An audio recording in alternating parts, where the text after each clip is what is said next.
राज्य में उत्सव। एक बार राजा कृष्णदेव राय ने अपने दरबार में कहा, नया वर्ष आरंभ होने वाला है।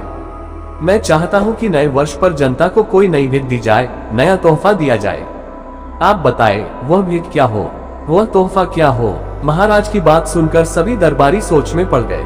तभी मंत्री महोदय कुछ सोचकर बोले, महाराज, नए वर्ष पर राजधानी में एक शानदार उत्सव मनाया जाए। देश भर से संगीतकार, नाटक मंडलियां व दूसरे कलाकार बुलवाए जाएं और वे रंगारंग कार्यक्रम प्रस्तुत करें। जनता के लिए इससे बढ़कर नए वर्ष का उपहार और क्या हो सकता है। राजा कृष्णदेव राय को ये सुझाव बहुत पसंद आया। उन्होंने मंत्री से पूछा, कितना खर्च आ जाएगा इस आयोजन पर। महाराज, कोई खास ज्यादा नहीं, यही 10-20 लाख स्वर्ण मुद्राएं ही खर्च होंगी। मंत्री ने उत्तर दिया, इतना खर्च कैसे। राजा कृष्णदेव राय महामंत्री का उत्तर सुनकर चौंके। फिर मंत्री महोदय ने खर्च का ब्यौरा देते हुए कहा, महाराज, हजारों कलाकारों के खाने पीने और रहने का प्रबंध करना होगा। नई रंगशालाएं बनवाई जाएंगी, पुरानी रंगशालाओं की मरम्मत करानी होगी, शहर भर में रोशनी और सजावट होगी। इन सब चीजों पर इतना खर्च तो हो ही जाएगा।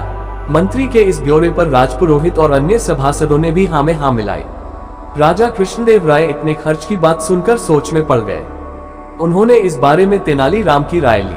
तेनालीराम ने कहा, महाराज, उत्सव का विचार तो वास्तव में बहुत अच्छा है, मगर यह उत्सव राजधानी में नहीं होना चाहिए।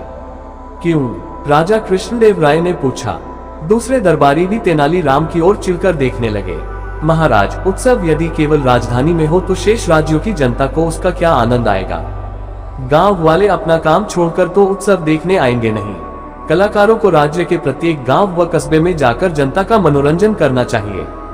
कलाकारों की कला के माध्यम से जनता अपनी संस्कृति, अपने इतिहास को जानेगी तथा कलाकार संस्कृति की धरोहर रखने वालों से परिचित होंगे। साथ ही कलाकारों का स्वागत सत्कार गांव वाले करेंगे।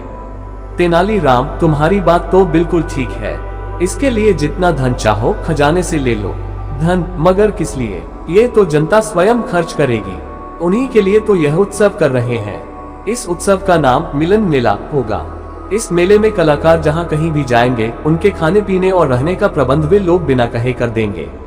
हाँ, आने जाने का प्रबंध हम कर देंगे। इस तरह बहुत कम खर्च आएगा महाराज, मगर इस उत्सव मिलन मेला का आनंद सभी उठाएंगे। राजा कृष्णदेव राय को तेनालीराम की बात जंच गई। उन्होंने उत्सव का सारा काम तेनालीराम को सौंप दिया। आयोजन की आड़ में अपना स्वार्थ सिद्ध करने वाले मंत्री व अन्य सभासदों के चेहरे उतर गए।